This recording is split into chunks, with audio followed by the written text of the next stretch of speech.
Want to say something, let it rip. If you don't, just it's working. It's working? Yeah. All right.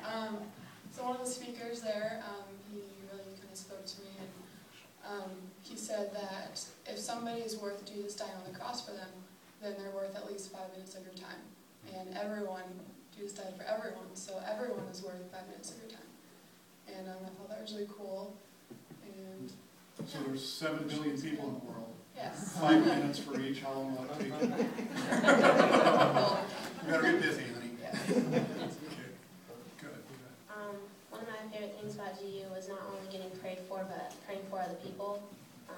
Listening to the speakers was also really cool. I prayed and prayed to get spoken by God while I was there, and it just didn't happen until Friday night, listening to Rich Fulkerson told us to sit down and write down what God has spoken to us. So my mind was blank. I just kind of sat there and prayed, and then he spoke to me. It was really cool. Good. I had a really good time this year, and I thought it was better than last year, but I got touched by God there. It was really cool. I haven't experienced that before, so yeah, I had a really good time. Good.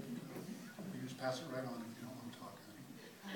I had a really good time at GU. I got to get closer to these guys and get closer to God. And I liked the speakers, and I just had a really awesome time learning and getting closer to God and everything. Praise God. See how over the top she is? It was fun and a great experience. So, Christos, you're not getting away. But whose are you? Who are you? Son of God. Amen. Amen. It's not. Who you are is it's whose you are. It's not who you are. It's whose you are. Yeah, that's right. That's right. And you belong to God, right? Amen. Amen. Good job. Okay, sorry, man. I'm going to say something. Okay, keep it short.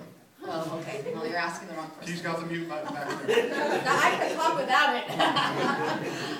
Anyway, first off, I have to, like I was telling my sister this morning, what I liked about this year, okay, it was a totally different crowd than what we're used to, a lot more mellower within the whole realm of the thing. Not just our group, but the whole atmosphere was a lot calmer. I think a lot more just young, learning, and it's great. So I want each of you to be praying for each of these kids and for all the other kids that couldn't make it because of school or something to be able to go next year. It is their 20 year, so we want to bring it on with, we want that roof to go off of that thing.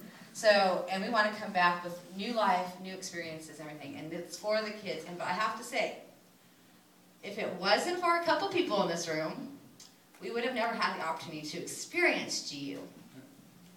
So, Dallin and Jill, will you stand up? Give them all a clap. Everybody, come on.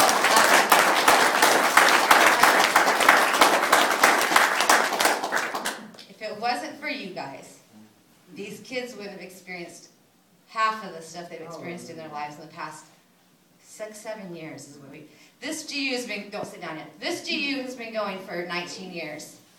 And it was their heart that got all of us motivated to get going, and we aren't going to quit. I don't care if we have 1 or 2 people. I was at first skeptical this year. But even if we have 1 or 2 kids go, that's all that matters. Because like Christos and Matt just said, it's not who you are, it's whose you are, and you belong to God. And if you, like Kylie said, can go and get touched by God 5 minutes, with 1 person stepping out there and reaching out there, this is going to be amazing. Okay? Amen. So, Dallin and Jill, thank you. Amen. Thank you. Another thing, I want to thank each of these kids. The reason you got to go is because you stepped up your game and you were able to help and participate in fundraisers that we did. I know it wasn't a lot, but you did it. And you were able to get yourself some money to come. Okay, and so this next year, work even harder, and you'll have even extra money to help you go for 2 years, you know. So, thank you for just being who you are, and I want to thank each of you for just, with Nancy, like I told her this morning, to see each of these kids, immature Christian, baby Christians to mature Christians, how well this group got along was so amazing. There was no judgment. There was no, oh my gosh, that person's driving me crazy. they cared for everybody. They didn't shun anybody off. They accepted each other, and it also included the boys and the girls together. It was them. It wasn't us. It was them, because their hearts are in the right place. So I want you to give them a round of applause.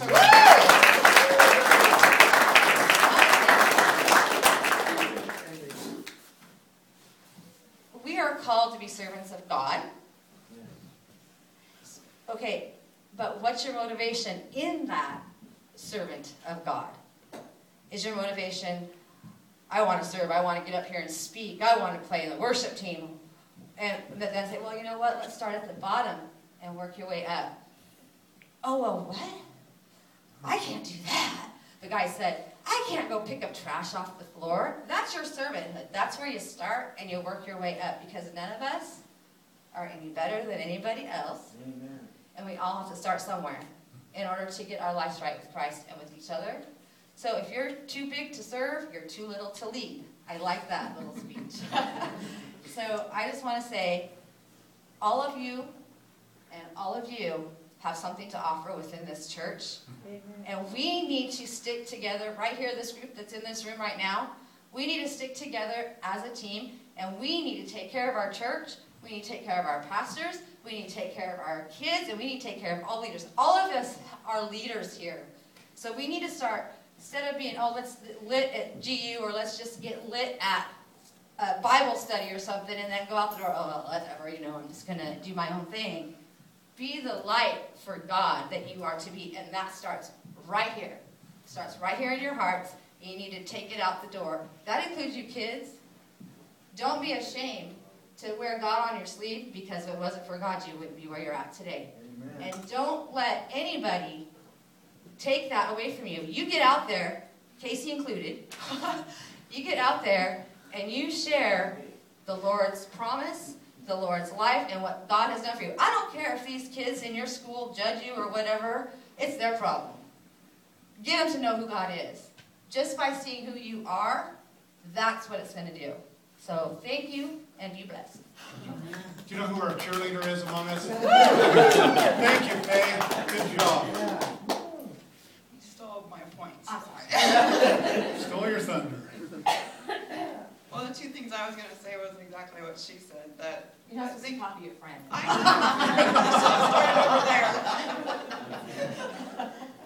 know. There was just really good this year. There was a lot of, at all of our leadership stuff, a lot of ouch moments of just going, oh, yeah, I need to be changing that. Or, but the two things exactly what Faye said was that we don't, it's not Matt's responsibility to keep us lit every day. That's us. We need to be reading our Bible and doing what we need to do to be a light for others around us. Matt's not walking our day-to-day lives. That's our job. And the servant thing was huge, that if there's stuff that needs to be done, we need to just be doing it, because we're not entitled to leadership here or leadership anywhere if we're not willing to do little things for each other. And you know, all the little things equal big things, and we need to just be loving each other and helping each other out every day, and just seeing where we can meet each other's needs better. Thanks, Heather. Thanks. I was, our closing session, Pastor Frank Damazio, the lead pastor at City Bible, he was just talking about the need for the church to be the church. And he laid it on pretty thick, and, you know, youth pastors are going, I can't preach that at my church like that. You know, I wish that my church were here to hear these things. But it's what they were saying, you know, that we all have this responsibility to be the church. And of course, Frank, he pulls out some charts about church growth and how the church works, and he shows the diagram of the four circles, that in the middle is the core of the church, and then around the outside is the congregation, and then there's the attenders, and then there's the people of the community that you know about your church or know about that church. And he said, but here you are, you're in the church building today, kids. And he said, you need to be the core at your church. And I say that for a reason, not to say to you, hey, be the core, so you know that Julie and I and just a small amount of people aren't doing everything, but you're joining us. But what just caught me. We're on our way home, and we've dropped everybody off. I dropped off Christos at home, and Faye and Heather pull up because they dropped off all the other kids over at the Kiser's house. And these two girls say, "Hey, can we talk to you?" Matt says, "What did I do now?" I'm thinking, because some of the pictures, they're going, "No, don't take that," that kind of thing. And I'm thinking maybe I got in trouble, but they just said, "We really want to do worship in youth group again." And they said, Kylie says, "And I'm taking guitar lessons so that I can play on worship team." And Megan says, "I want to play drums. And I want to be a part of that." And they said, Pastor, we don't want you to have to do it all. Thank you. I am just so thankful that people are being raised up in our church to be the servant leaders.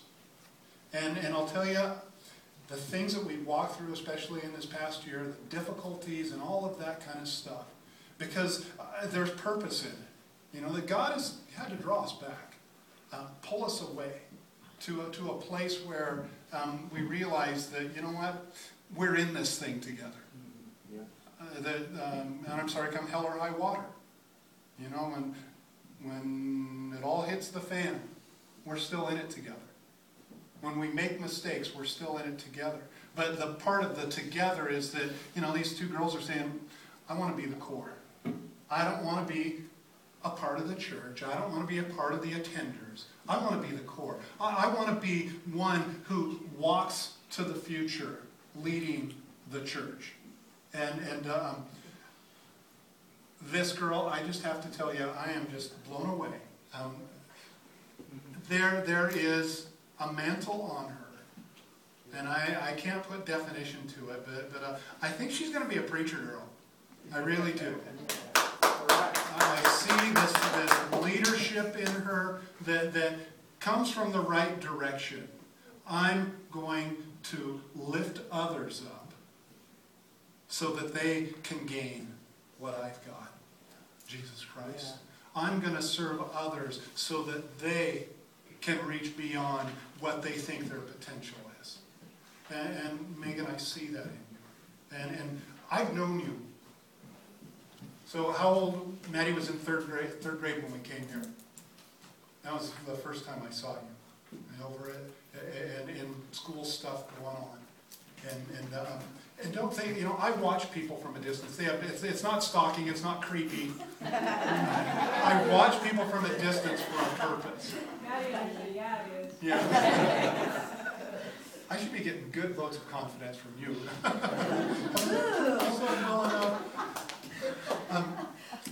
And I just watch our kids grow, and it's tremendous to see. It's good to see.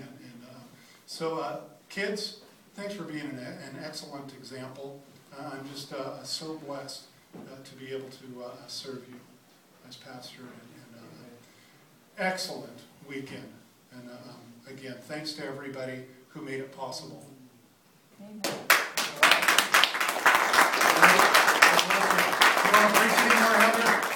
Okay. No. Can I say just one thing as I do this? Okay. Jill and Maris, will you and your family stand up, please?